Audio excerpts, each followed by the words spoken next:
Parto adalah seorang supir angkot berusia 30 tahun yang tinggal di pinggiran Bekasi, Jakarta. Dia pria sederhana, pekerja keras, dan berhati lembut. Sejak ayahnya meninggal, Parto menjadi tulang punggung keluarga, menafkahi ibunya, Bu Sari, dan adik perempuannya, Rina, yang sedang kuliah. Dengan angkot tua berwarna biru pudar yang jadi mata pencahariannya, Parto menjalani hari-hari dengan rutinitas mengantar penumpang di tengah kemacetan ibu kota. Meski hidupnya penuh keterbatasan, dia selalu ramah, suka menolong, dan punya mimpi sederhana. Suatu hari memiliki usaha sendiri agar keluarganya hidup lebih layak. Namun pada suatu ketika, Parto tiba-tiba melihat wanita cantik berkebangsaan Arab Saudi yang kebingungan karena dompetnya ketinggalan di pesawat. Hingga akhirnya dia pun mendekati wanita cantik tersebut dan menolongnya. Nah, kira-kira seperti apakah kelanjutan ceritanya ya teman-teman? Tidak usah berlama-lama lagi, kita langsung masuk saja ke cerita selengkapnya.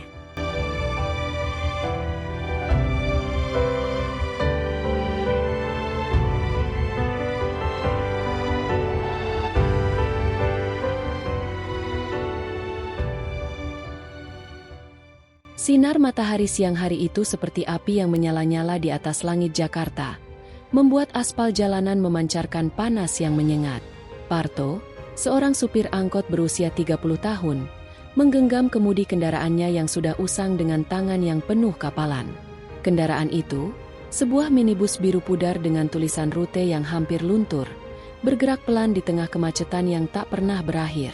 Suara klakson dari mobil-mobil mewah di sekitarnya bercampur dengan deru mesin tua yang setia menemani hari-harinya. Parto menyeka keringat di dahinya dengan lengan baju kaos oblongnya yang sudah lusuh, sambil melirik jam tangan murah di pergelangan tangannya. Sudah hampir pukul 2 siang, dan perutnya mulai keroncongan setelah seharian mengantar penumpang dari satu ujung kota ke ujung lainnya. Hidup Parto sederhana, tapi penuh perjuangan. Sejak ayahnya meninggal 10 tahun lalu, dia menjadi tulang punggung keluarga. Ibu dan adik perempuannya bergantung padanya. Setiap pagi, dia bangun sebelum fajar, membersihkan angkotnya, dan mulai beroperasi. Penumpang datang silih berganti, buruh pabrik dengan tas lusuh, pelajar dengan seragam rapi, pedagang pasar dengan keranjang berat. Parto selalu menyapa mereka dengan senyum ramah, meski hatinya sering lelah. Hidup ini seperti angkot, Mbak. Kadang penuh, kadang kosong, tapi harus tetap jalan. Begitu katanya pada seorang penumpang tetap kemarin. Baru saja dia menurunkan seorang ibu rumah tangga di persimpangan Tanah Abang, lengkap dengan tas belanjaan yang penuh sayur mayur. "Makasih ya, Mas Parto. Hati-hati di jalan," kata ibu itu sambil membayar ongkos. Parto mengangguk, memasukkan uang receh ke dalam kotak kecil di dashboard. Saat dia hendak memutar kemudi untuk melanjutkan rute, matanya tertangkap oleh sosok yang tak biasa di pinggir trotoar. Seorang wanita berdiri sendirian di sana, di bawah naungan pohon yang kurus. Dia mengenakan abaya hitam panjang yang sederhana, menutupi tubuhnya dari kepala hingga kaki, tapi wajahnya terlihat pucat pasi, seperti orang yang baru saja mengalami mimpi buruk. Mata coklatnya yang besar tampak lelah dan penuh kecemasan, sementara tangannya memegang erat tas kecil yang tampak kosong. Parto memperlambat laju angkotnya, membuka jendela samping. "Mbak, mau naik? Kemana tujuannya?" tanyanya dengan suara lantang untuk menembus hiruk-pikuk jalanan. Wanita itu menoleh. Matanya melebar sejenak seolah terkejut ada yang menyapa. Dia mendekat dengan langkah ragu. Hembusan angin panas membuat abayanya berkibar pelan. "Permisi, Pak," katanya dengan aksen yang kental, seperti campuran antara bahasa Inggris dan Arab. Suaranya gemetar ringan. "Saya butuh tumpangan ke hotel terdekat. Tapi, saya tak punya uang tunai sekarang. Kartu kredit saya hilang. Dan dompet juga. Bisakah Anda tolong?" Parto mengerutkan kening, memandangnya dari balik kaca jendela yang berdebu. Wanita ini jelas bukan orang lokal. Kulitnya putih bersih, rambut hitamnya tersembunyi di balik kerudung, dan gayanya berpakaian menunjukkan dia berasal dari Timur Tengah. "Wah, Mbak dari mana asalnya? Kok sendirian di sini? Jakarta ini keras. Loh, banyak copet dan preman. Naik saja dulu ke angkot saya. Nanti urusan bayar kita pikirkan belakangan. Gak enak kalau ditinggal begitu." Wanita itu ragu-ragu. Matanya melirik ke kanan kiri seolah takut ada yang mengawasi. "Saya dari Arab Saudi," jawabnya pelan. Suaranya hampir tertelan oleh suara kendaraan lewat. "Nama saya Aisyah. Saya datang ke Indonesia untuk urusan bisnis keluarga. Tadi pagi saya ikut rapat di pusat kota, lalu mampir ke pasar untuk beli oleh-oleh. Tapi, dompet saya dicuri. Semuanya hilang. Uang, kartu identitas, bahkan ponsel cadangan. Saya tersesat sekarang. Tak tahu harus kemana. Tak ada siapa-siapa yang bisa saya hubungi di sini." Parto merasa iba. Dia pernah mengalami hal serupa, meski tak separah ini. Dulu, saat masih pemula, angkotnya pernah dirampok di malam hari. "Tenang dulu, Mbak Aisyah. Jangan panik. Saya antar ke polisi terdekat dulu, ya? Biar lapor hilang. Siapa tahu dompetnya bisa ditemukan. Namaku Parto, supir angkot rute ini. Duduk aja di depan, biar gak kejauhan bicara." Aisyah masih ragu, tapi panas yang menyengat dan kakinya yang lelah membuatnya tak punya pilihan. Dia naik ke angkot, duduk di kursi depan di samping Parto. Bau minyak dan asap knalpot bercampur dengan aroma parfum lembut yang dibawanya. Angkot mulai bergerak lagi, menyusuri jalan yang padat. Penumpang lain di belakang melirik penasaran, tapi tak ada yang bertanya. "Terima kasih banyak, Parto," kata Aisyah setelah beberapa saat diam. "Anda orang baik. Di negara saya, jarang ada orang asing yang mau membantu begini tanpa imbalan." Parto tertawa kecil, memutar radio untuk memecah keheningan. Lagu dangdut pelan mengalun. "Ah, biasa aja, Mbak. Di sini, kita biasa saling tolong. Kalau gak begitu, gimana bisa bertahan di kota besar ini? Ceritain dong, bisnis apa yang bawa Mbak ke Jakarta? Pasti penting banget ya, sampai sendirian gini." Aisyah menghela napas panjang, memandang keluar jendela di mana gedung-gedung tinggi berdiri megah bercampur dengan warung pinggir jalan. "Keluarga saya punya perusahaan impor-ekspor minyak dan rempah. Saya datang untuk negosiasi kontrak dengan mitra di sini. Ayah saya percaya saya bisa handle sendiri, karena saya lulusan bisnis di London. Tapi ini pertama kalinya saya ke Asia Tenggara. Saya tak menyangka akan tersesat seperti ini. Rasanya seperti mimpi buruk. Bagaimana kalau ayah tahu? Dia pasti marah besar." Parto mengangguk simpatik, sambil menghindari lubang di jalan. "Wah, hebat dong, Mbak. Lulusan luar negeri. Saya aja cuma tamat SMA. Langsung kerja. Tapi hidup mengajarkan banyak hal. Kalau soal ayah, pasti mengerti kok. Yang penting sekarang, kita urus dulu laporan polisi. Setelah itu, Mbak bisa hubungi kedutaan atau keluarga.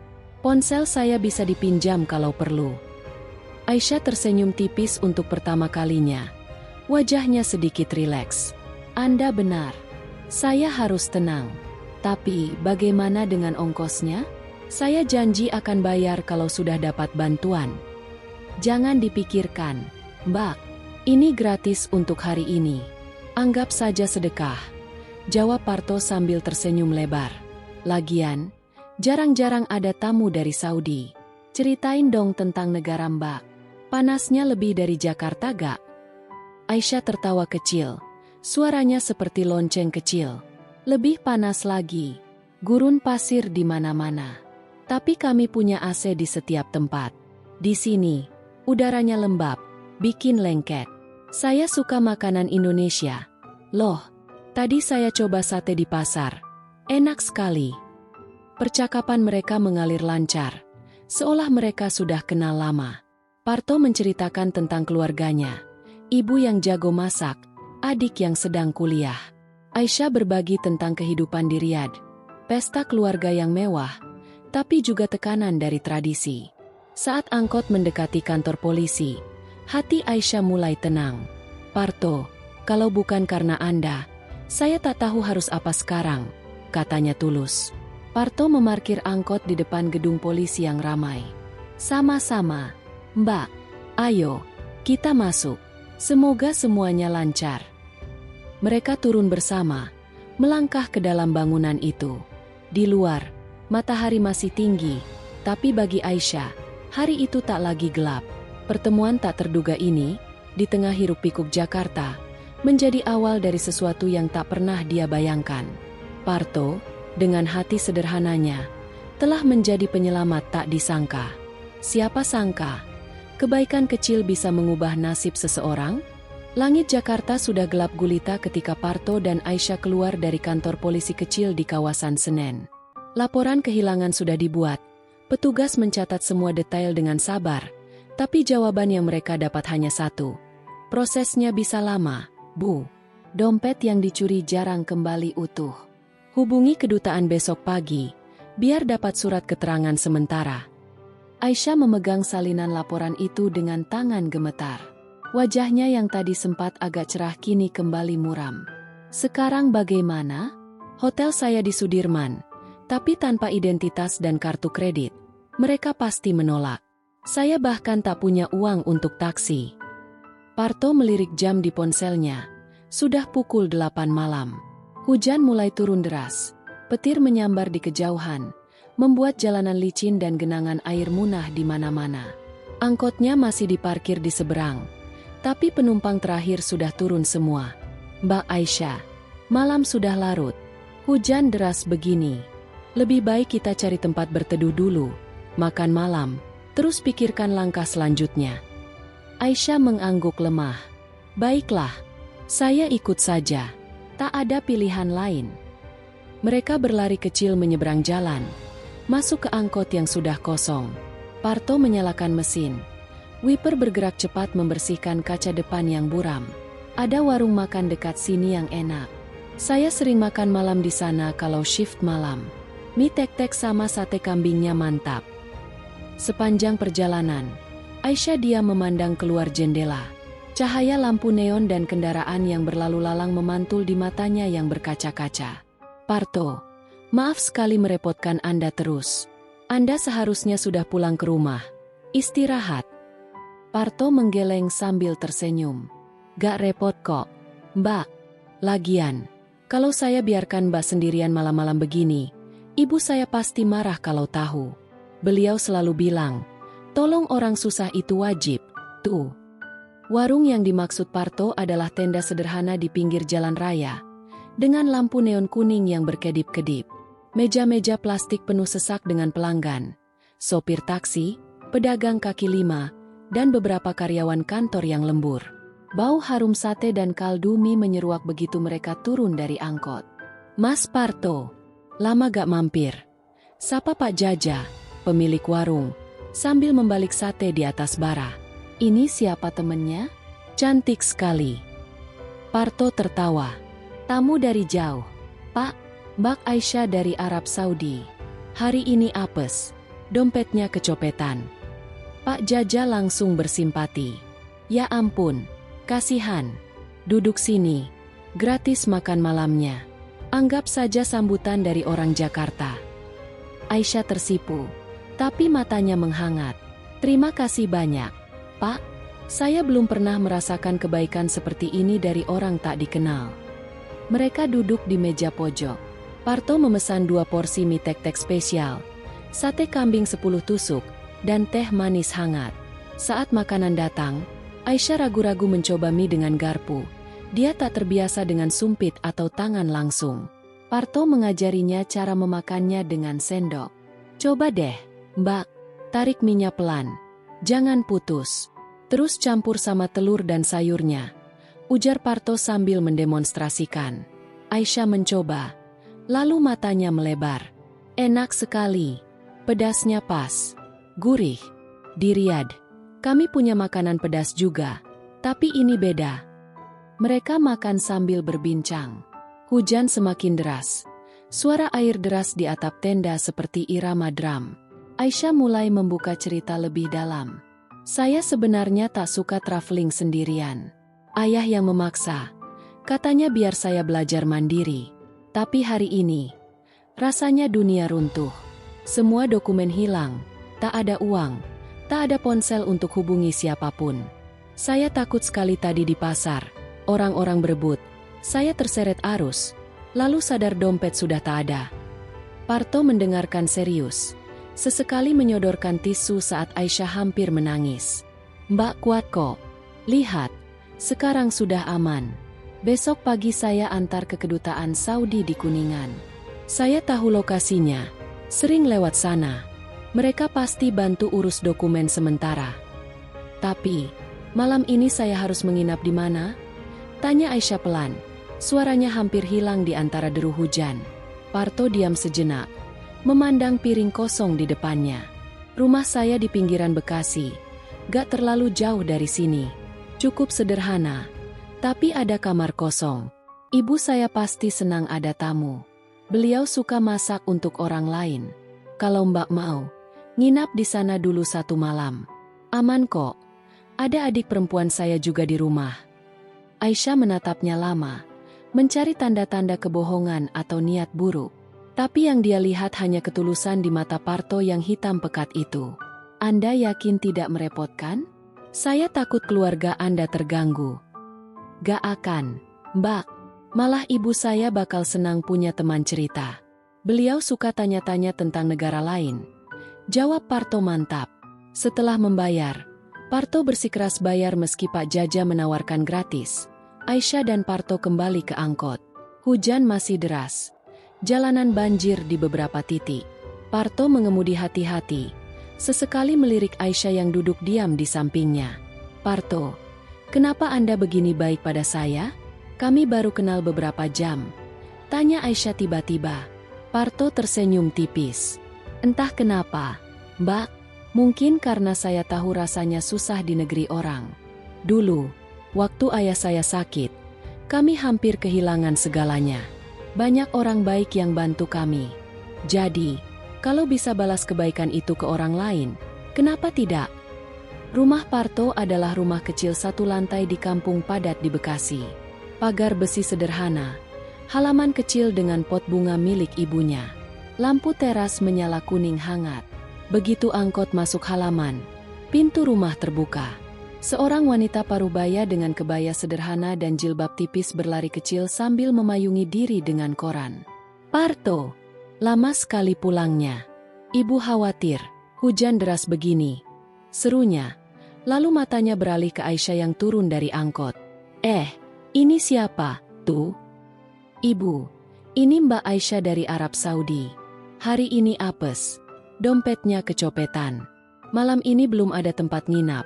Boleh gak nginap di sini dulu? Tanya Parto sambil membawa tas kecil Aisyah.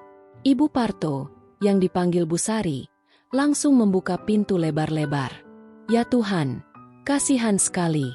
Masuk, nak, masuk, cepat, basah semua. Ibu siapkan handuk bersih. Aisyah terharu hingga hampir menangis. Dia disambut seperti tamu kehormatan. Di ruang tamu kecil yang bersih, ada sofa kain dan meja kayu sederhana. Bau harum masakan tercium dari dapur. Duduk dulu. Nak, ibu lagi masak sayur asem sama ikan goreng. Makan malam lagi ya? Pasti lapar. Kata Bu Sari sambil mengambil handuk untuk Aisyah. Terima kasih banyak, Bu. Saya sudah makan tadi, tapi baunya enak sekali. Jawab Aisyah malu-malu. Bu Sari tertawa. Makan lagi gak apa-apa. Orang susah makan sedikit. Orang senang makan banyak. Kamu sekarang tamu kami. Harus dimanjakan. Adik Parto, Rina, yang baru pulang kuliah, ikut menyambut. Wah, Kak, bawa tamu cantik. Halo, Mbak Aisyah. Saya Rina. Mereka duduk bersama di ruang makan kecil. Bu Sari menyajikan makanan hangat, teh jahe, dan kue basah. Aisyah menceritakan musibahnya dengan suara pelan. Bu Sari mendengarkan sambil mengelus punggung Aisyah seperti ibu sendiri. Tenang saja, nak, di sini aman. Besok pagi Parto antar ke kedutaan. Kalau perlu lebih lama, tinggal di sini saja sampai urusan selesai, kata Bu Sari tulus. Aisyah menunduk. Air matanya akhirnya jatuh. Saya tak tahu harus balas budi bagaimana. Di negara saya, orang tak selalu sebaik ini pada orang asing. Parto, yang duduk di seberang, berkata pelan. Mbak, kebaikan gak perlu dibalas. Cukup diteruskan ke orang lain suatu hari nanti. Malam itu, Aisyah tidur di kamar Rina yang luasnya pas-pasan, sementara Rina pindah ke kamar ibu. Di luar, hujan masih turun, tapi di dalam hati Aisyah, ada kehangatan yang sudah lama tak dia rasakan. Malam yang penuh kekhawatiran itu, tanpa disangka, menjadi malam di mana dia merasa diterima sepenuhnya oleh keluarga kecil yang tak pernah dia kenal sebelumnya. Pagi berikutnya, sinar matahari lembut menyusup melalui tirai tipis kamar Rina. Aisyah terbangun dengan perasaan aneh, ringan sekaligus berat. Untuk pertama kalinya sejak dompetnya hilang, dia tidur nyenyak tanpa mimpi buruk. Bau kopi dan gorengan tercium dari dapur, disertai suara Bu Sari yang bersenandung lagu dangdut pelan. Aisyah bangun, melipat selimut rapi, lalu keluar kamar dengan abaya yang sama kemarin, sudah dicuci dan disetrika Bu Sari semalam. Di ruang makan kecil, meja sudah terhidang nasi uduk lengkap dengan telur dadar, orek tempe, dan sambal. Parto sedang menuang kopi ke gelas, sementara Rina sibuk dengan ponselnya. "Selamat pagi, Mbak Aisyah. Tidur nyenyak?" tanya Bu Sari sambil menyodorkan piring. "Pagi, Bu. Alhamdulillah nyenyak sekali. Rumah ini terasa seperti rumah sendiri," jawab Aisyah sambil tersenyum hangat. Parto menarik kursi untuknya. "Makan dulu, Mbak. Habis ini saya antar ke kedutaan Saudi di Kuningan. Saya sudah telepon teman sopir yang lewat sana. Katanya tidak macet pagi ini." Sarapan berlangsung hangat. Bu Sari terus bertanya tentang makanan halal di Arab Saudi, sementara Rina penasaran dengan fashion di Riyadh. Aisyah menjawab dengan sabar, merasa seperti bagian dari keluarga ini. Tapi di balik senyumnya, ada kekhawatiran yang menggerogoti. Berapa lama proses dokumen baru? Bagaimana kalau ayahnya sudah tahu dan marah? Setelah sarapan, Parto mengajak Aisyah ke pasar tradisional dekat rumah untuk belanja bahan makanan. Ibu minta tolong beli sayur dan ikan segar. "Sekalian Mbak lihat-lihat suasana pasar Indonesia." Aisyah awalnya ragu. Ingatan tentang pasar tempat dompetnya dicuri masih segar. Tapi Parto meyakinkan, "Tenang, Mbak. Pasar ini kecil. Saya kenal semua pedagangnya. Gak ada copet." Pasar pagi itu ramai tapi tertib. Bau ikan segar bercampur rempah-rempah. Penjual sayur berteriak menawarkan dagangan. Parto berjalan di depan, menyapa kanan kiri. "Pagi, Bang Udin. Ikan tongkolnya segar gak hari ini?" "Segar dong, Mas Parto. Buat tamu dari luar negeri ya?" sahut pedagang ikan sambil melirik Aisyah penasaran. Aisyah tertawa kecil saat Parto menawar harga cabai merah. "Kamu jago menawar ya? Di Saudi, harga sudah paten di supermarket." "Ah, ini seni hidup di pasar, Mbak. Kalau gak nawar, rugi," balas Parto sambil mengedip. Mereka pulang dengan kantong penuh. Bayam, terong, ikan patin, dan buah mangga harum. Di dapur, Bu Sari langsung mengajak Aisyah memasak. "Ayo, Nak, Ibu ajari bikin pepes ikan. Kamu coba bikin sambal terasi juga." Aisyah yang terbiasa dengan masakan Arab sederhana seperti kapsah atau mandi, antusias belajar. Dia membumbui ikan dengan daun kemangi, santan, dan rempah yang harum. "Di rumah, kami jarang masak sendiri. Ada pembantu yang urus dapur." Bu Sari menggeleng. "Masak sendiri lebih enak rasanya, Nak. Ada cinta di dalamnya." Saat makan siang, pepes ikan buatan Aisyah jadi bintang. Rina memuji berulang-ulang, "Mbak hebat, ini lebih enak dari punya ibu." Parto mengacungkan jempol. "Ternyata Mbak Aisyah berbakat masak Indonesia. Besok bikin rendang yuk." Aisyah tertawa lepas. Wajahnya berseri. Untuk sesaat, semua kekhawatiran hilang. Dia merasa hidup sederhana ini justru lebih indah daripada kemewahan yang biasa dia jalani. Tapi kebahagiaan itu tak bertahan lama. Sore harinya, ketika Parto sedang memperbaiki angkot di halaman, Rina tiba-tiba masuk rumah dengan wajah tegang. Dia baru pulang dari kampus, tapi langsung menghadang Parto di teras. "Kak, kita perlu bicara," seru Rina dengan suara keras hingga Aisyah yang sedang membantu Bu Sari di dapur mendengar. Parto menyeka tangan berminyaknya. Ada apa, Rin? Kenapa marah-marah? Rina melirik ke arah dapur, lalu menarik Parto lebih jauh ke halaman. Tapi suaranya tetap terdengar. Siapa sebenarnya perempuan itu? Kak? Mbak Aisyah? Aku tadi dengar teman kuliah cerita. Katanya ada wanita Saudi kaya raya hilang dompet di Jakarta. Keluarganya lagi cari-cari lewat kedutaan. Jangan-jangan dia sengaja lari ke sini, terus nipu kakak. Parto mengerutkan kening. Rin, jangan ngawur. Mbak Aisyah cerita sendiri. Dompetnya kecopetan. Dia lagi urus dokumen di kedutaan besok. Tapi kakak terlalu polos. Dia cantik, pintar bicara, dari keluarga kaya. Kenapa malah nginap di rumah kita yang kecil ini? Kalau dia beneran orang baik, kenapa gak langsung ke hotel bintang 5 atau kedutaan dari kemarin? Rina semakin emosi. Aku takut kakak ditipu. Nanti kalau keluarganya datang, malah bilang kakak culik dia. Aisyah yang mendengar dari balik pintu dapur, merasa dadanya sesak. Dia keluar pelan. Suaranya tenang tapi tegas. Rina, saya dengar semua. Maaf kalau kehadiran saya bikin kamu curiga. Saya benar-benar kehilangan dompet. Parto dan keluarga kalian sudah sangat baik menolong saya. Saya tidak berniat menipu siapapun. Rina menoleh. Wajahnya memerah. Lihat, dia muncul sendiri. Mbak, maaf, tapi saya harus lindungi kakak saya. Kami keluarga sederhana, gak biasa bergaul sama orang kaya-kaya Mbak. Bu Sari keluar dari dapur, ikut menengahi. Rina, cukup. Tamu kita harus dihormati. Mbak Aisyah sudah cerita semuanya. Kita percaya dia. Tapi Rina tetap ngotot. Ibu juga terlalu gampang percaya. Besok kalau ada masalah, siapa yang tanggung jawab? Suasana jadi tegang. Parto akhirnya angkat bicara tegas. Rina, cukup. Mbak Aisyah tamu kita. Kalau kamu gak nyaman, ya sudah. Tapi jangan tuduh seenaknya. Saya yang bawa dia ke sini. Saya yang tanggung jawab. Rina mendengus. Lalu masuk kamar sambil membanting pintu. Bu Sari menghela napas panjang. Maaf ya, Nak. Rina kadang protektif banget sama kakaknya.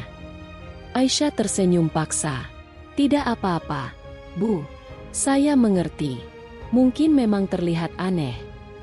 Malam itu, setelah Rina tidur, Aisyah duduk di teras bersama Parto.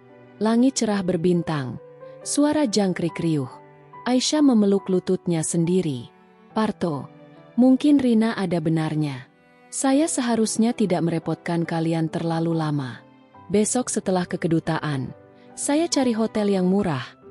Parto menggeleng. Jangan dengar Rina. Dia cuma khawatir. Mbak tetap di sini sampai urusan selesai.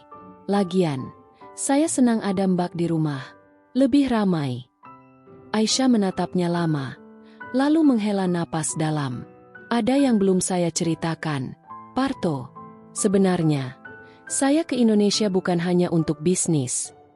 Parto diam, menunggu. Saya kabur dari perjodohan di Saudi, kata Aisyah pelan. Suaranya hampir hilang di angin malam. Ayah ingin saya nikah dengan anak mitra bisnisnya, Khalid. Pria itu kaya, tapi sombong dan tak pernah hormati saya.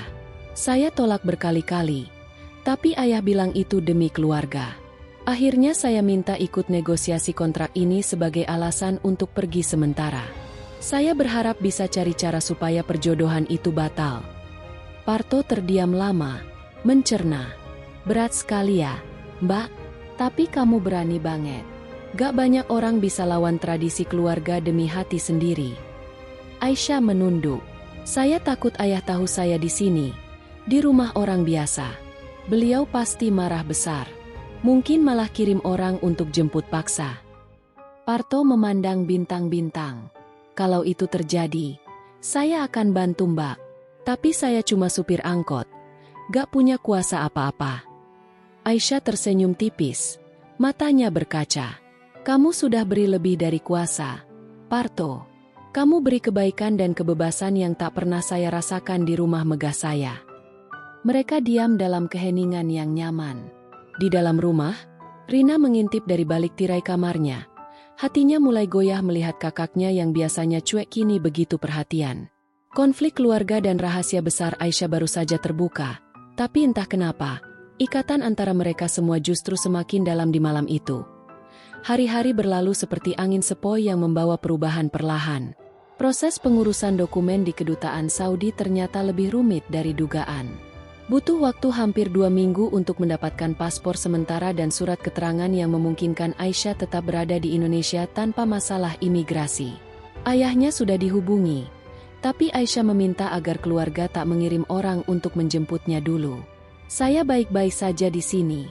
Ayah, biarkan saya selesaikan kontrak bisnis sendiri," katanya di telepon. Suaranya tegas meski hatinya bergetar. Sementara menunggu, Aisyah tetap tinggal di rumah kecil Parto. Awalnya hanya 1-2 malam, tapi kini sudah menjadi rutinitas. Pagi hari dia membantu Bu Sari memasak atau membersihkan rumah. Siang hari menemani Parto mengantar penumpang di angkot kalau tidak ada urusan kedutaan. Dan malam hari mereka duduk di teras berbincang hingga larut. Suatu pagi cerah, Parto mengajak Aisyah ke Monumen Nasional. "Mbak belum pernah ke Monas, kan? Hari ini angkot saya libur servis, jadi kita jalan-jalan. Anggap saja refreshing."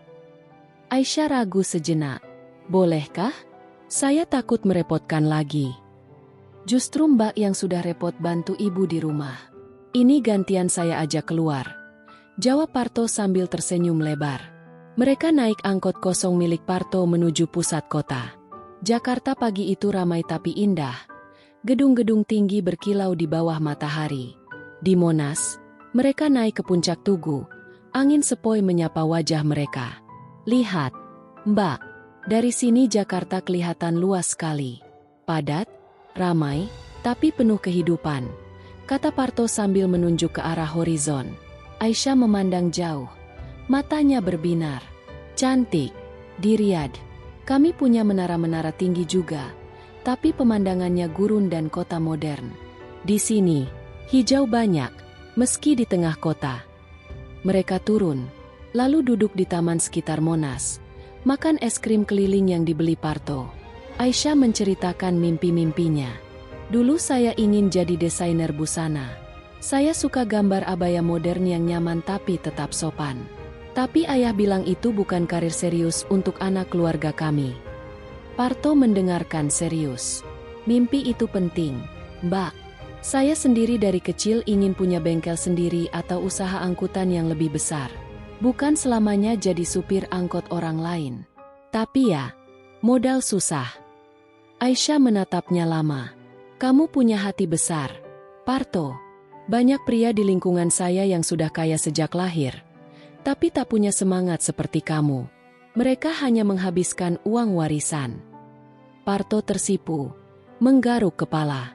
"Ah, biasa aja, Mbak. Hidup harus dijalani dengan usaha." Hari itu mereka pulang sore. Wajah keduanya berseri. Bu Sari dan Rina yang sudah mulai lunak melihat perubahan. Rina bahkan ikut-ikutan mengajak Aisyah belanja baju murah di pasar malam. "Mbak pakai abaya terus. Pasti gerah. Coba pakai gamis Indonesia. Lebih adem." Aisyah mencoba gamis batik sederhana yang dibelikan Rina. Saat dia keluar kamar, Parto yang sedang minum teh di ruang tamu hampir tersedak. "Wah, cocok sekali, Mbak. Cantik." Aisyah tersipu hingga pipinya merona. "Terima kasih." Rasanya ringan, beda dari abaya tebal. Malam-malam berikutnya, percakapan mereka semakin dalam. Di teras yang sama, di bawah langit Jakarta yang jarang berbintang karena polusi cahaya, Aisyah bertanya, "Parto, kamu pernah pacaran serius?" Parto menggeleng pelan. "Pernah suka sama tetangga waktu SMA, tapi dia pindah kota. Setelah itu ya kerja terus. Gak sempat mikir pacaran. Lagian, siapa yang mau sama supir angkot kayak saya?" Aisyah memandangnya lembut. "Banyak yang mau, kalau mereka tahu hatimu seperti apa." Parto balas menatap, dan untuk pertama kalinya, ada getar aneh di dada mereka berdua. Tapi tak ada yang berani bicara lebih jauh. Badai benar-benar datang beberapa hari kemudian. Aisyah akhirnya mendapat telepon panjang dari ayahnya, Sheikh Ahmed Al-Mansur. Suara di ujung telepon tegas dan penuh otoritas. Aisyah, cukup sudah permainanmu. Kontrak bisnis sudah ditandatangani atas nama keluarga. Khalid sudah di Jakarta sejak kemarin. Dia akan jemput kamu besok dan bawa pulang. Perjodohan ini tak bisa ditunda lagi. Ini demi masa depan perusahaan kita. Aisyah memucat di kamarnya. Tangannya gemetar memegang ponsel pinjaman Parto. Ayah, tolong. Saya belum siap. Saya tak cinta Khalid. Dia hanya melihat saya sebagai trofi. Aisyah, jangan keras kepala. Khalid anak baik. Keluarganya mitra terbesar kita. Kamu pulang sekarang juga. Bentak ayahnya. Lalu telepon ditutup. Aisyah keluar kamar dengan air mata mengalir. Parto yang sedang membantu ibunya di dapur langsung menghampiri. Mbak, kenapa? Siapa yang telepon? Aisyah menangis di pundak Parto tanpa sadar. Ayah, dia suruh saya pulang besok. Khalid sudah di sini. Mereka akan paksa saya nikah. Parto memeluknya pelan. Hatinya sakit seperti ditusuk. Mbak, kalau itu kehendak keluarga, mungkin saya tak bisa apa-apa. Aisyah mundur selangkah. Matanya penuh tekad meski basah. Tidak, Parto. Saya tak mau pulang. Saya sudah temukan kebahagiaan di sini. Bersama kalian, bersama kamu. Kata-kata itu menggantung di udara. Parto menatapnya lama. Jantungnya berdegup kencang. Mbak, maksudnya? Aisyah menunduk. Suaranya pelan tapi jelas. Saya mulai jatuh cinta padamu. Parto. Dari hari pertama kamu tolong saya di pinggir jalan. Kamu tak minta apa-apa, tapi beri segalanya. Kebaikanmu, kesederhanaanmu, mimpi-mimpimu, itu yang saya cari selama ini. Parto terdiam, tak percaya apa yang didengarnya. Dia, supir angkot biasa, dicinta oleh wanita cantik dari keluarga kaya raya. Mbak, saya juga, dari hari ke hari, saya tak bisa berhenti mikirin Mbak. Tapi saya takut. Dunia kita beda sekali. Aisyah memegang tangannya erat. Justru karena beda, saya ingin bersama kamu. Saya lelah dengan dunia saya yang penuh aturan dan kepura-puraan. Mereka saling pandang dalam diam yang penuh makna. Parto akhirnya mengangguk pelan, lalu memeluk Aisyah lagi. Kali ini lebih lama, lebih dalam. Di luar, angin malam berhembus lembut. Seolah merestui badai cinta yang baru saja mekar. Tapi mereka tahu, badai sebenarnya belum datang. Khalid sudah di Jakarta, dan ayah Aisyah tak akan menyerah begitu saja. Malam itu, dipelukan satu sama lain, mereka berjanji akan hadapi segalanya bersama. Rina yang mengintip dari balik pintu kamarnya tersenyum kecil. Akhirnya Kak Parto berani juga. Gumamnya sendirian. Bu Sari yang mendengar doa pelan di kamarnya.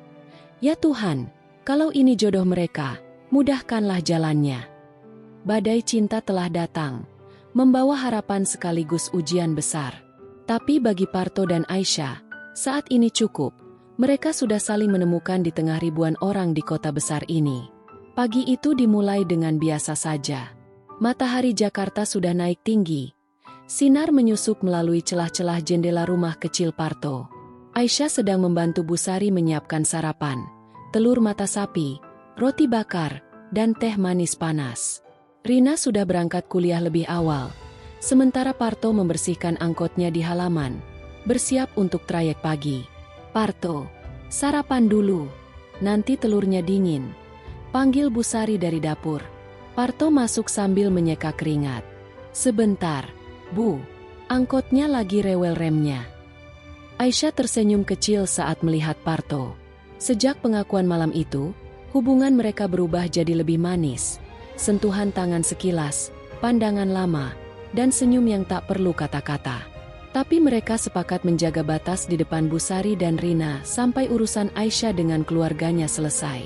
Namun, ketenangan itu hancur begitu saja sekitar pukul 10 pagi. Ponsel pinjaman Parto yang dipakai Aisyah berdering keras. Nama yang muncul di layar, Ayah. Aisyah langsung pucat. Dia keluar ke teras belakang untuk menerima telepon. Suaranya berusaha tenang. "Ayah, Assalamualaikum." "Aisyah, Khalid sudah di depan rumah orang itu sekarang juga. Dia bilang kamu ditahan oleh seorang supir angkot miskin. Apa yang kamu lakukan di sana? Malu sekali keluarga kita," bentak Sheikh Ahmed dengan nada tinggi. Aisyah terkejut. "Ayah, tunggu. Saya tidak ditahan. Saya..."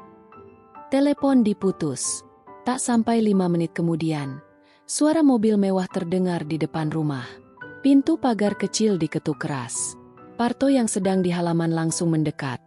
Diikuti Busari dan Aisyah yang berlari dari belakang. Di depan pagar berdiri seorang pria tinggi berjas hitam mahal, kacamata hitam, dan 2 orang pengawal berbadan tegap. Wajahnya tampan tapi angkuh, bibirnya melengkung sinis.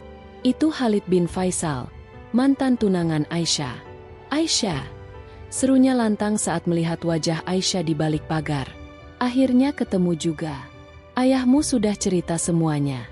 Kamu kabur dan malah tinggal di gubuk seperti ini? Dengan pria ini?" Matanya melotot ke arah Parto yang berdiri tegak di samping Aisyah. Parto membuka pagar pelan. "Permisi, Pak. Ada yang bisa dibantu?" Khalid menyeringai merendahkan. "Kamu siapa?" "Supir angkot yang bawa pacar saya kabur." Aisyah langsung maju. "Khalid, pergilah. Saya bukan pacarmu lagi. Saya sudah tolak perjodohan itu berkali-kali." Khalid tertawa dingin. "Aisyah, kamu masih anak kecil yang tak tahu apa-apa. Ayahmu setuju. Kontrak bisnis keluarga kita sudah ditandatangani. Kamu milikku. Sekarang ikut saya ke hotel. Kita pulang besok pagi ke Riyadh." Parto angkat bicara tegas tapi sopan. "Pak Khalid, Mbak Aisyah sudah dewasa.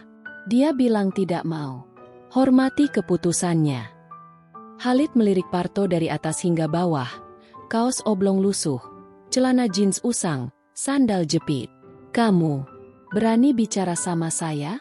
Kamu tahu siapa saya? Saya bisa beli 10 angkot kayak punyamu dengan uang saku sehari." Busari yang diam selama ini ikut maju. "Maaf, Nak, ini rumah kami. Kalau Mbak Aisyah tidak mau ikut, ya tidak bisa dipaksa." Khalid menggeleng tak percaya. Ibu tua ini juga ikut campur? Baiklah. Dia memberi isyarat pada pengawalnya. Salah satu dari mereka maju, mencoba memegang lengan Aisyah. Parto langsung menghadang. Badannya tak sebesar pengawal itu tapi berdiri kokoh. "Jangan sentuh Mbak Aisyah." Pengawal itu mendorong Parto keras hingga terhuyung. Khalid menyeringai. "Lihat, dia bahkan tak bisa lindungi dirinya sendiri. Apalagi kamu." Aisyah marah besar. "Khalid, cukup. Parto lebih pria daripada kamu yang hanya bisa pakai uang dan kekerasan." Situasi memanas. Tetangga mulai mengintip dari jendela masing-masing. Tiba-tiba Khalid mengeluarkan ponsel, menelepon seseorang. "Ya, ini Khalid. Saya di alamat yang kamu kasih. Kirim polisi sekarang.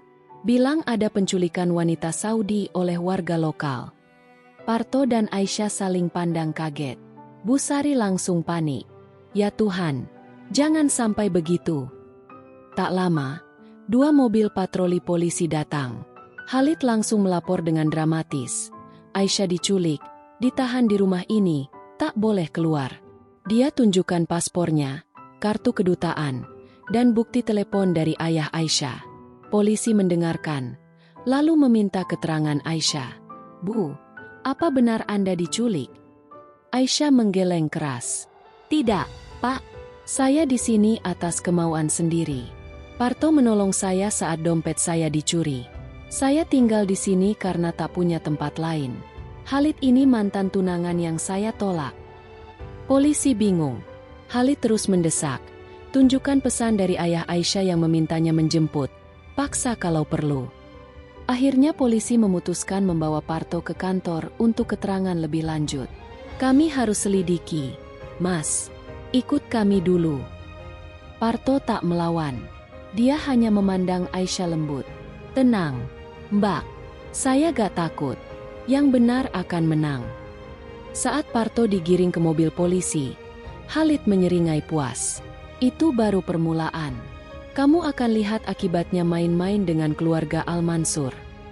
Aisyah menangis histeris, memeluk Bu Sari. Bu, ini salahku. Parto tak bersalah. Bu Sari mengusap air mata Aisyah. Tenang, nak. Kita cari cara. Rina pasti bisa bantu cari pengacara kampus. Di kantor polisi, Parto ditahan di ruang tahanan sementara. Khalid datang lagi sore harinya, menemui Parto di ruang pengunjung. Supir miskin, sapa Khalid sinis. Kamu pikir bisa rebut Aisyah dari saya? Dia pantas hidup mewah, bukan naik angkot berdebu.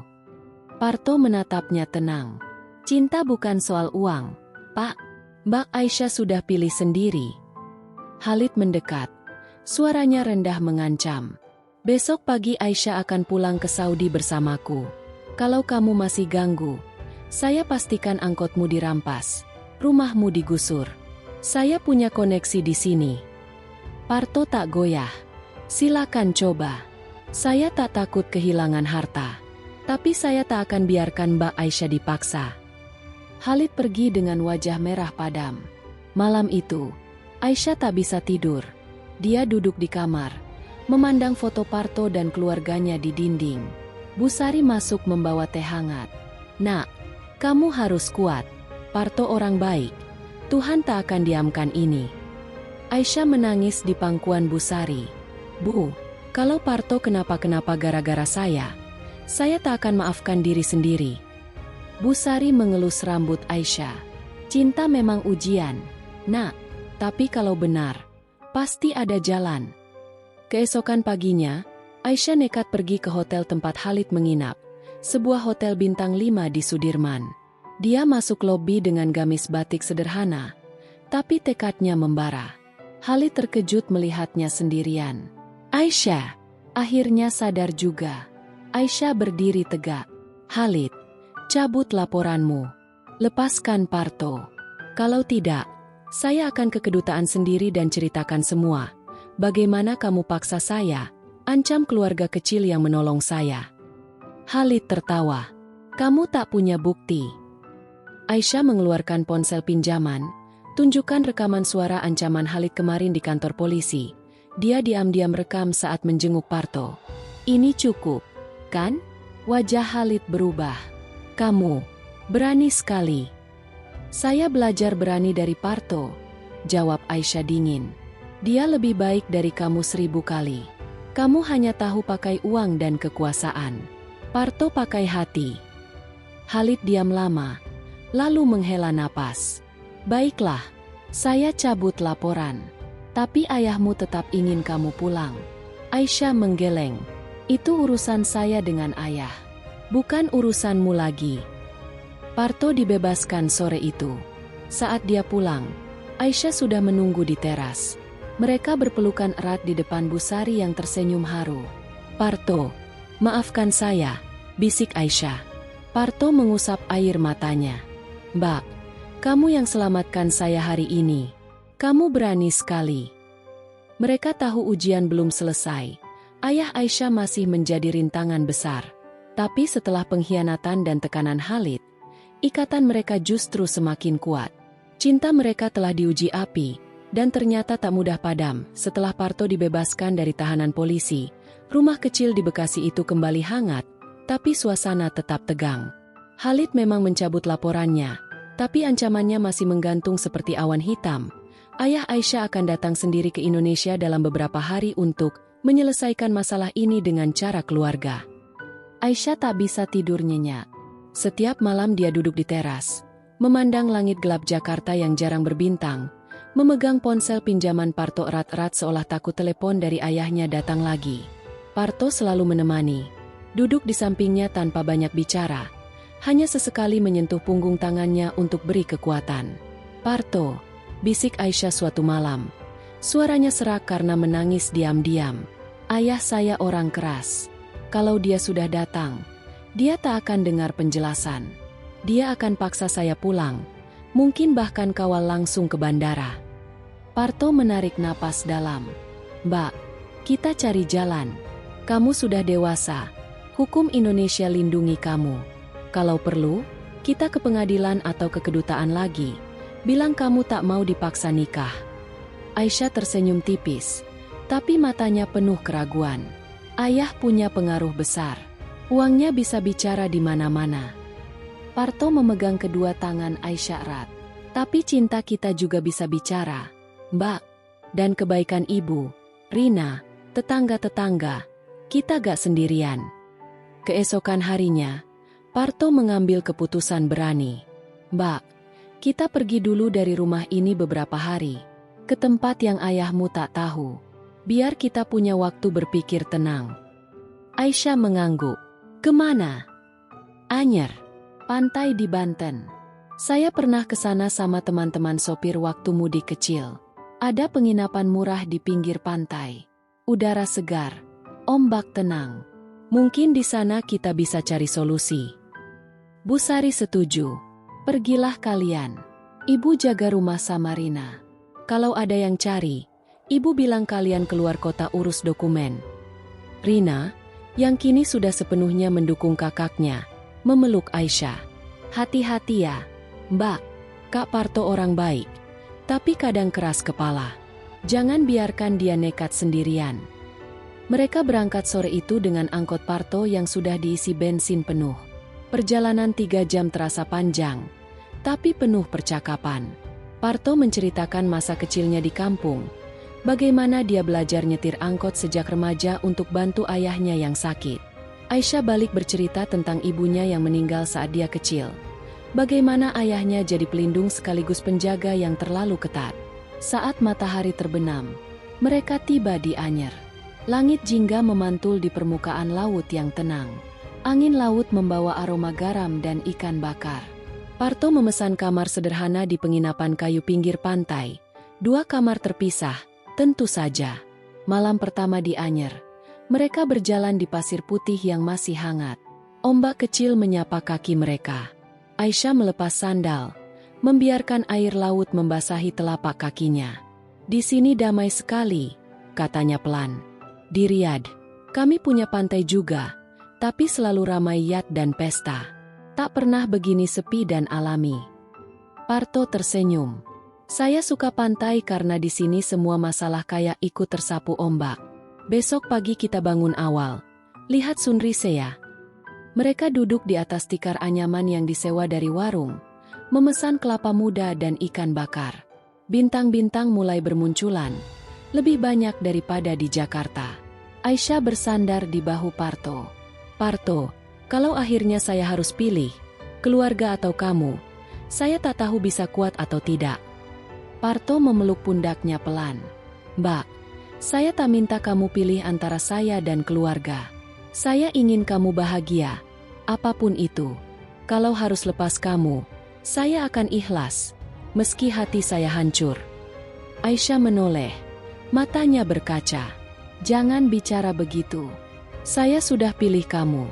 Tinggal bagaimana caranya agar ayah mengerti. Mereka diam lama, mendengar irama ombak. Di kejauhan, lampu kapal nelayan berkelip seperti kunang-kunang laut. 2 hari di Anyer penuh momen kecil yang berharga. Pagi hari mereka berjalan jauh di pantai, mengumpul kerang, tertawa saat ombak besar mengguyur mereka basah kuyup. Siang hari tidur siang di ayunan bawah pohon kelapa. Sore hari naik perahu kecil nelayan melihat matahari terbenam. Malam hari duduk di balkon penginapan, minum kopi sambil berbagi mimpi. Saya ingin hidup sederhana tapi bahagia, kata Aisyah suatu malam. Rumah kecil seperti punyamu, masak bersama, punya anak yang main di halaman. Tak perlu jet pribadi atau rumah megah. Parto mengangguk. Sama, Mbak. Saya ingin punya usaha angkutan sendiri, bengkel kecil, bisa kasih ibu dan Rina hidup lebih baik. Bersama kamu, mimpi itu terasa mungkin. Mereka berciuman pertama kali di bawah pohon kelapa tua. Angin laut menyaksikan. Ciuman lembut, penuh janji, tapi juga penuh ketakutan akan hari esok. Sayangnya, ketenangan itu tak bertahan lama. Di hari ketiga, ponsel Parto berdering. Nomor tidak dikenal, tapi kode negara 966, Arab Saudi. Aisyah menerima dengan tangan gemetar. Ayah, Aisyah, saya sudah di Jakarta. Saya tahu kalian di Anyer. Khalid beritahu lokasi penginapan itu. Besok pagi saya jemput kamu. Tak ada lagi pembicaraan. Aisyah menangis. Ayah, tolong dengar saya sekali ini saja. Tapi telepon ditutup. Parto memeluknya erat. Mbak, kita pulang sekarang. Hadapi bersama. Mereka berangkat malam itu juga. Tiba di rumah pukul 3 dini hari. Busari dan Rina sudah menunggu cemas. Keesokan paginya, tepat pukul 9, 2 mobil hitam mewah berplat kedutaan parkir di depan rumah kecil itu. Sheikh Ahmed Al-Mansur turun dengan jubah putih panjang dan sorban rapi. Wajahnya tegang tapi berwibawa. 2 pengawal dan seorang staf kedutaan mengikuti di belakang. Parto, Aisyah, Busari, dan Rina berdiri di teras. Tetangga mulai berkumpul diam-diam, penasaran. Sheikh Ahmed langsung bicara dalam bahasa Arab yang tegas, lalu beralih ke bahasa Inggris. Aisyah, cukup sudah drama ini. Kamu pulang sekarang. Pesawat keluarga siap sore ini. Aisyah maju, suaranya gemetar tapi teguh. Ayah, saya tak mau pulang kalau harus nikah dengan Khalid. Saya sudah jatuh cinta pada Parto. Dia yang selamatkan saya, yang beri saya kehidupan nyata. Ayahnya memandang Parto dingin. Pria ini, supir angkot? Kamu gila, Aisyah. Parto memberi hormat sopan. Assalamualaikum, Sheikh. Nama saya Parto. Saya tahu saya tak punya apa-apa dibanding ayah.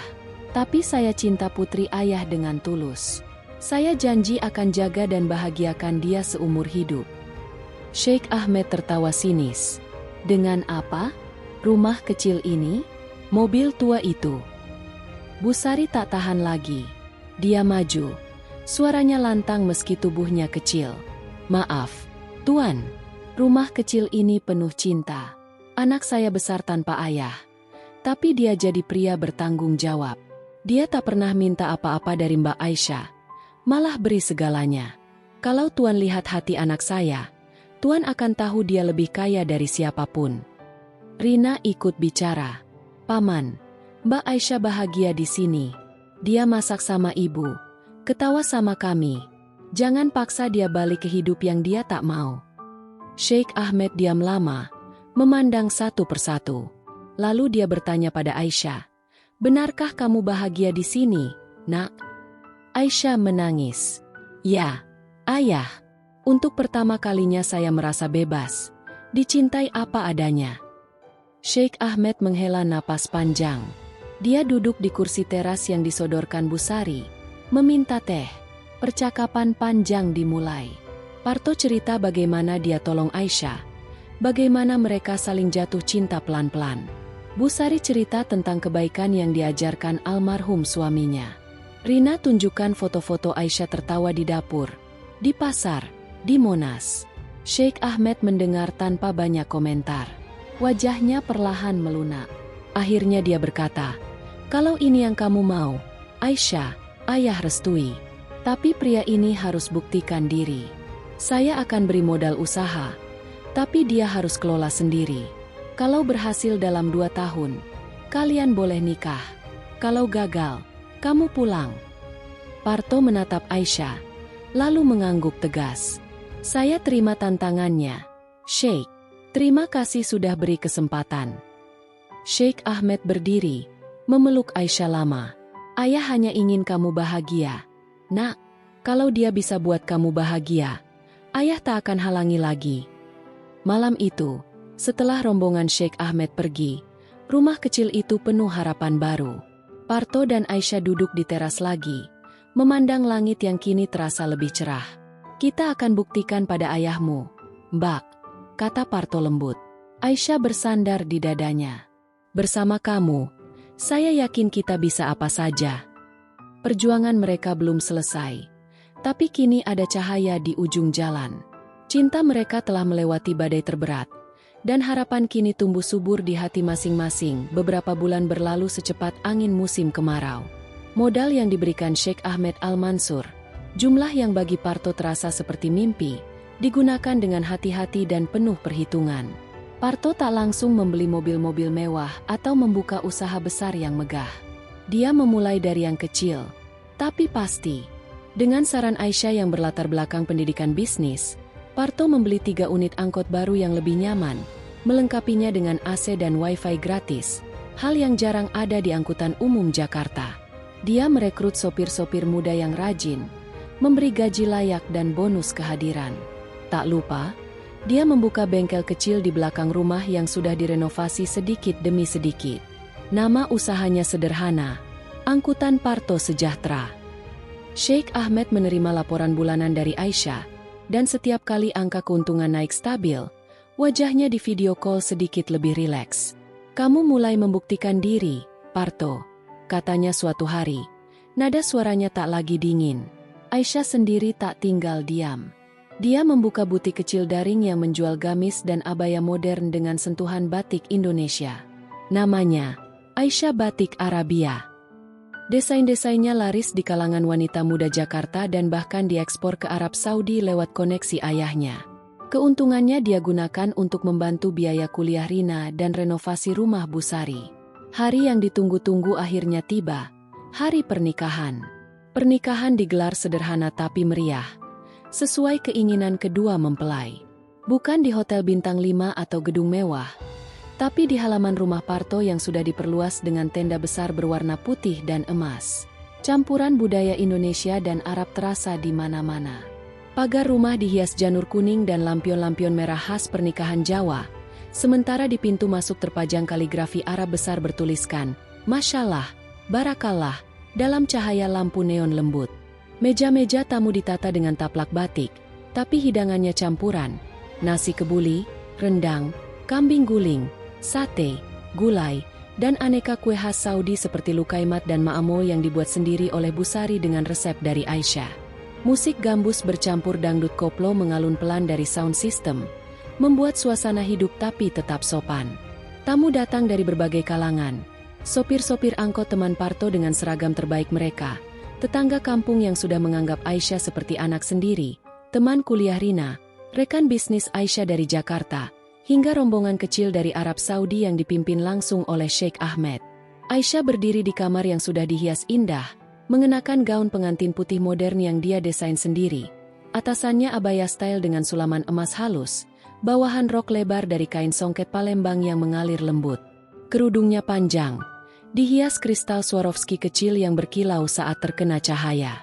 Riasannya natural, hanya mempertegas kecantikan alaminya. Busari dan Rina sibuk merapikan kerudungnya.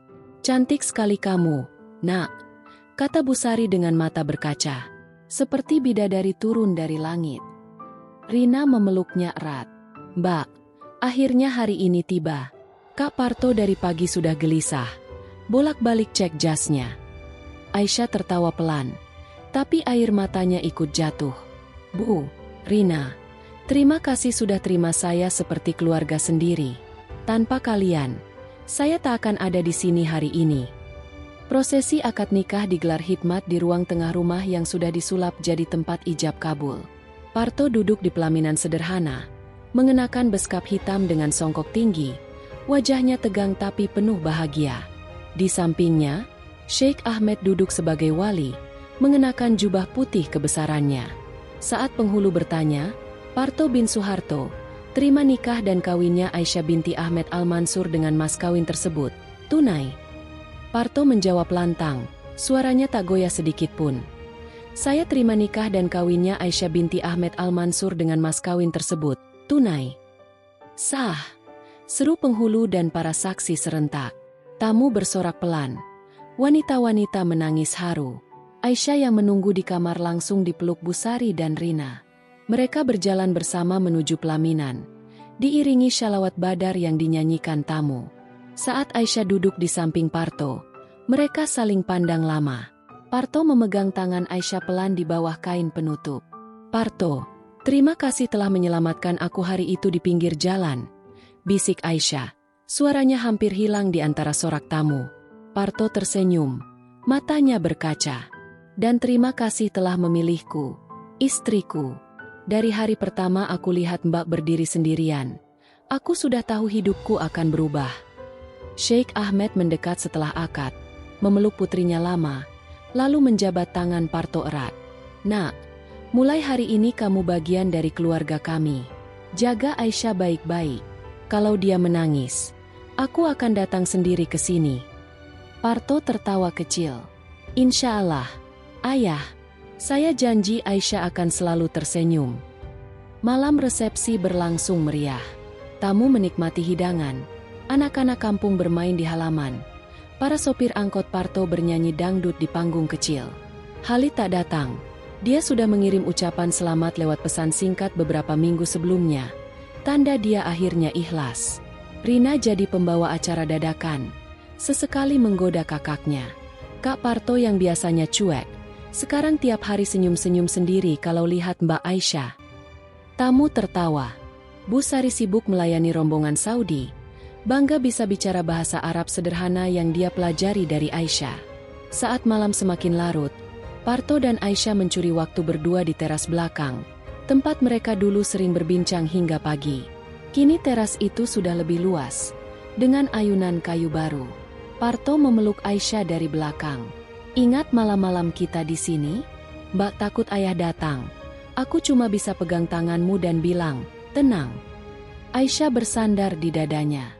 "Sekarang semua sudah jadi kenangan indah. Kita melewati badai bersama, dan lihat, kita sampai di pelaminan ini."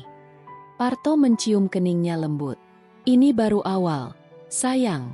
Besok kita bangun usaha lebih besar. Punya anak, ajak ibu umroh, kuliahkan Rina sampai S2, mimpi kita banyak." Aisyah menoleh, mencium bibir Parto pelan. "Bersamamu, semua mimpi terasa dekat." Di dalam rumah, musik masih mengalun. Shalawat dan dangdut bercampur. Simbol dua dunia yang kini menyatu. Sheikh Ahmed duduk bersama Bu Sari, minum teh sambil cerita tentang anak-anak mereka.